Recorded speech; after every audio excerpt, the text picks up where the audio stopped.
메시지 성경 빠른 통독. 오늘 말씀은 에스라서 서론에서 3장까지입니다. 에스라서는 10장으로 되어 있으며 하나님께서 우리 죄악보다 형벌을 가볍게 하시고 이만큼 백성을 남겨주셨습니다. 에스라 9장 13절이 주제입니다. 페르시아의 고레스 대왕의 포로 귀환령이 내린 BC 537년에서 에스라의 제2차 귀환의 마무리까지인 BC 457년까지의 80년 기간의 기록입니다. 두 개의 큰 주제로 나눌 수 있는데 1장부터 6장까지는 1차 귀환과 제2성전 건축, 1차 귀환자는 49,897명으로 귀환과 성전 건축의 완공까지 BC 537년에서 516년까지의 약 21년간의 기록입니다. 내용으로는 수룹바벨과 귀환자 명단, 제2성전 건축 시작과 중단, 제2성전 건축 재개와 완공, 두 번째로는 7장부터 10장까지의 2차 귀환과 백성의 개혁, 2차 귀환자는 1754명으로 BC 458년에서 457년까지 약 1년간의 기록입니다. 내용으로는 에스라와 귀환자 명단, 백성의 개혁. 에스라 서론. 역사는 이스라엘 백성에게 무지롭고 그들은 쇠락의 길로 접어들었다. 초강대국 바빌론 군대가 쳐들어와 그들의 성읍과 성전을 초토화시켰고 그들을 포로로 끌고 갔다. 그로부터 128년이 지난 후 예루살렘으로 돌아온 소수의 유대인들은 허물어진 것들을 다시 일으켜 세우기 위해 안간힘을 썼다. 그러나 그러한 노력은 아무런 성과가 없었고 그들의 형편은 금방이라도 무너져 내릴 듯 위태로웠다. 바로 그때 에스라가 등장한다. 이는 외양만 다를 뿐 어느 시대 어느 곳에서나 되풀이되는 익숙한 패턴의 이야기다. 이스라엘의 경우는 그 패턴의 극단적인 사례라 할 수 있다. 이스라엘과 메시아를 통해 자신을 계시하시는 하나님 안에서 정체성을 찾는 사람의 길은 순탄치 않다. 과거에도 그랬고 앞으로도 그럴 것이다. 때로는 적대 세력의 공격이, 때로는 교묘한 유혹이 끊임없이 그들의 정체성을 위협한다. 하나님의 백성은 노골적인 공격 또는 교활한 유혹을 받으며 역사 속에서 숱한 멸절의 위기를 겪었다. 우리는 그러한 위험에서 벗어나 본 적이 없다. 이스라엘은 에스라 덕분에 그 위험을 극복할 수 있었다. 그런데 하나님께서는 에스라가 그 일을 혼자 하도록 내버려 두지 않으셨다. 하나님께서는 그분의 섭리로 에스라와 같은 일을 하고 있던 느헤미야라는 인물을 통해 에스라의 구원 사역을 실질적이고 결정적으로 도우셨다. 에스라 이야기의 중요한 세부 사항은 이 책에 이어지는 느헤미야의 회고록에 기록되어 있다. 그로 인해 하나님 백성의 정체성이 회복되고 보존된 것이다. 에스라는 예배와 성경으로 이 일을 해냈다. 먼저 그는 사람들을 이끌어 하나님을 예배하게 했다. 예배는 사람이 할 수 있는 가장 전인적이고 포괄적인 행위이며 예배 가운데 하나님의 선물인 우리의 정체성이 우리 안에 깊이 새겨지기 때문이다. 결국 백성을 대표하는 한 사람이 에스라에게 다음과 같은 고백을 하기에 이른다. 지금 당장 우리 하나님과 언약을 맺고 계시에 명시되어 있으니 그대로 시행하겠습니다. 에스라여, 이제 일어나십시오. 우리가 뒤를 따를 테니 앞장서십시오. 물러나지 마십시오. 에스라 10장 3, 4절. 또한 에스라는 그들이 성경 말씀을 잘 듣고 거기에 순종하도록 인도했다. 무엇보다 하나님의 계시를 듣고 따를 때에야 비로소 우리 가운데 계시는 하나님께 지속적으로 주목하고 순종할 수 있기 때문이다. 에스라는 뚜렷한 족적을 남겼다. 예배와 성경은 이후 하나님의 백성의 정체성을 회복하고 유지하게 하는 근간이 되었다. 에스라 개요. 하나님께서 우리 죄악보다 형벌을 가볍게 하시고 이만큼 백성을 남겨주셨습니다. 히브리어 성경은 에즈라라 하며 이를 번역하면 도움은 원조, 지원, 돕는다, 하나님께서는 도우신다라는 의미이다. 고대 히브리어 성경과 70인역의 초기 사본은 에스라와 느헤미야를 한 권의 책으로 다루었다. 이 한 권의 책이 오리겐에 의해 처음으로 에스라와 느헤미야로 분리되었다. 영어 성경은 에즈라라고 읽는다. 기록자. 에스라를 기록자로 보는 데 대한 가장 명확한 증거는 에스라서 자체의 증언이다. 에스라서 7장 이후에 등장하는 에스라와 그를 가리키는 1인칭 주어가 본서의 기록자가 에스라임을 분명하게 증거하고 있다. 에스라는 엘레아살과 비느하스와 사독의 계보를 이어받은 직접적인 아론의 제사장적인 후손이었다. 그는 교육받은 서기관으로서 하나님의 율법을 공부하고 실천하고 가르친 사람이었고 느헤미야와 동시대 사람이었다. 그는 레위 자손으로 아론의 16대 손으로서 시드기야 왕 때 대제사장이던 스라야의 아들이며 제사장이며 모세의 율법에 능한 서기관이었다. 율법에 정통한 그는 바빌론에서 출생하였고 바사왕 아닥사스다로부터 예루살렘 귀환을 허락받는다. 동시에 성전 건축할 물자와 금전을 얻어 지원자 약 1800명을 거느리고 출발한다. 아하와 강변에서 하나님께 예루살렘으로 돌아가는 길에 보호하여 주시기를 금식 기도한 후 4개월 만에 무사히 예루살렘에 도착하였다.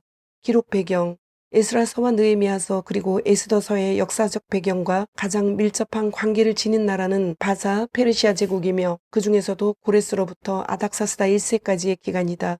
왜냐하면 이 기간 동안에 고레스와 아닥사스다 1세 치하에서 수르바벨과 에스라 그리고 느헤미야의 인도 아래 포로 귀환이 이루어졌고 성전 건축과 성전 증축이 이루어졌으며 성경에서는 아하수에로 왕으로 표기된 다리오 1세의 아들인 크세르크세스를 배경으로 에스더서가 기록되었기 때문이다. 기록연대 에스라서의 기록연대는 이스라엘의 1, 2, 3차에 걸친 포로 귀환과 관련이 있다.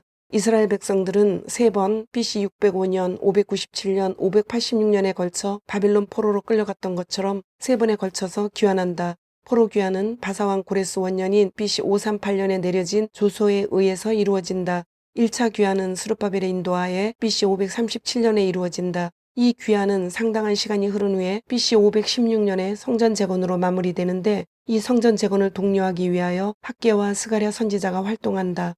2차 귀환은 에스라의 인도하에 아닥사스다 왕 7년인 BC 458년에 이루어진다.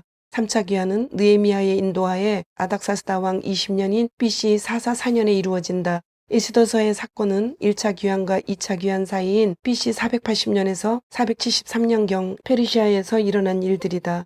에스라서의 기록연대와 관련된 성경은 7장 7절에서 확인할 수 있는데 에스라의 귀환이 아닥사스다 왕 제7년 BC 458년이라고 기록하고 있다. 이 기록에 의하여 에스라는 BC 458년에 활동을 시작해서 아닥사스다 제20년인 BC 442년에 느헤미야가 귀환하여 종교개혁을 함께 실시한 것으로 보아 느헤미야가 총독으로 부임하던 초기까지 활동한 것으로 볼 수 있다.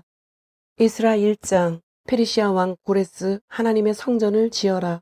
페르시아 왕 고레스 1년에 하나님께서는 예레미야를 통해 주신 메시지를 이루시려고 페르시아 왕 고레스를 일으켜 온 나라에 공포하게 하셨다. 그 내용은 이러하다. 페르시아 왕 고레스가 선포한다. 하나님 하늘의 하나님께서 내게 지상의 모든 나라를 주셨다. 또 내게 명령하여 유다에 있는 예루살렘에 그분을 예배할 성전을 짓게 하셨다. 너희 가운데 그분의 백성에 속한 자들이 누구냐? 하나님께서 너희와 함께 하시기를 빈다.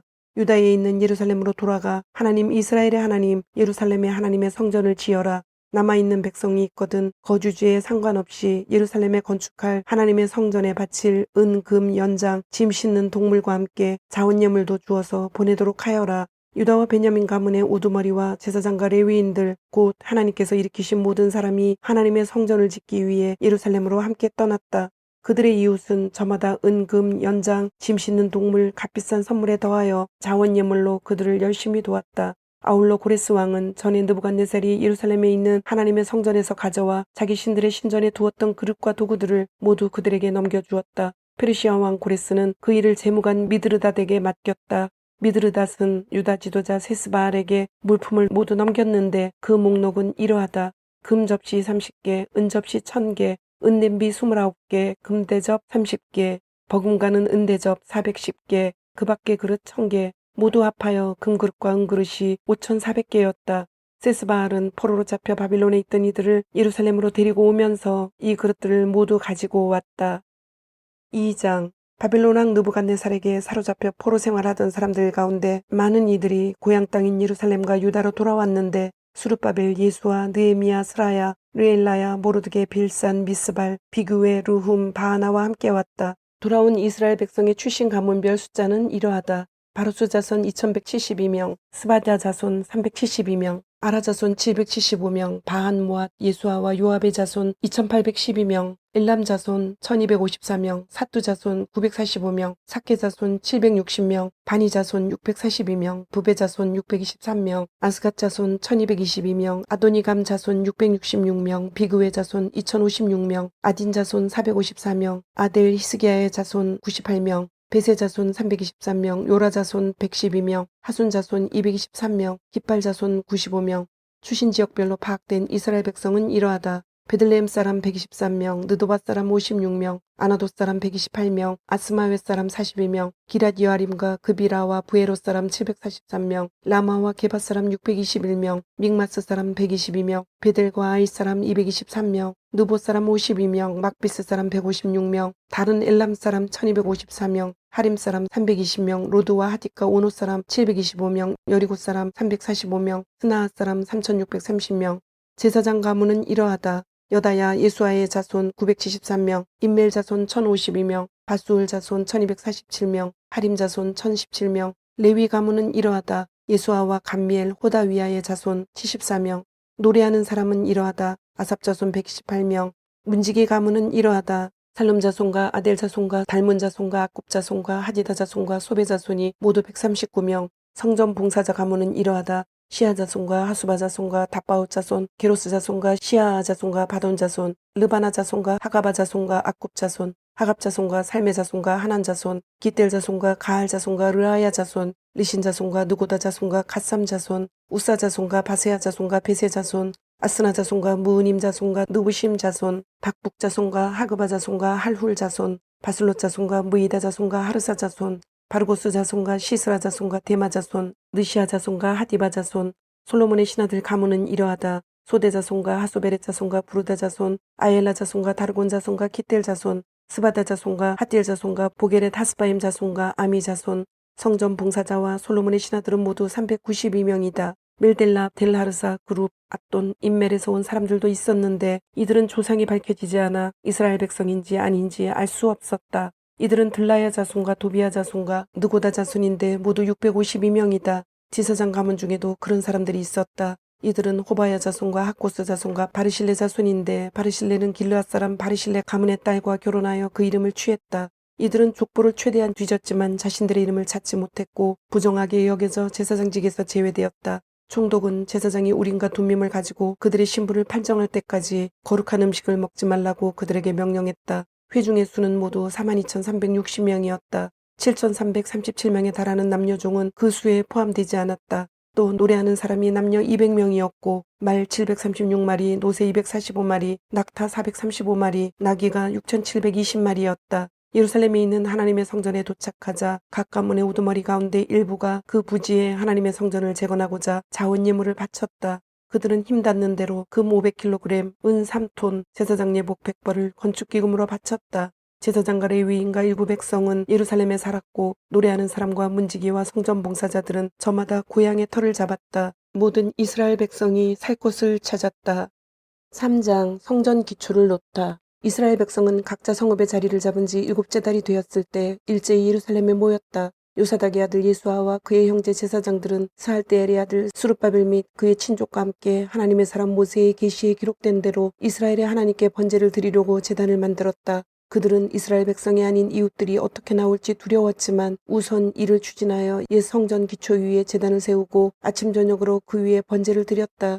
또 규정대로 초막절을 지키고 매일의 규례대로 번제도 날마다 드렸다. 안식일과 추하루와 하나님의 거룩한 절기마다 번제를 드리고 하나님께 자원 예물도 바쳤다. 하나님의 성전 기초는 아직 놓지 않았지만 그들은 7째 달 첫째 날부터 하나님께 번제를 드리기 시작했다. 그들은 돈을 주고 속군과 목수들을 고용했다. 또 페르시아 왕 고레스가 허가한 대로 시돈 사람과 두로 사람에게 먹고 마실 것과 기름을 주고 그들이 레바논에서 요바까지 바닷길로 보낸 백향목 제목을 받았다. 예루살렘에 있는 하나님의 성전에 도착한 지 2년하고도 둘째 달에 스알디엘의 아들 수르바벨과 요사닥의 아들 예수아는 그들의 형제 제사장과 레위인과 사로잡혀 갔다가 예루살렘에 돌아온 다른 모든 사람과 함께 성전 건축을 시작했다.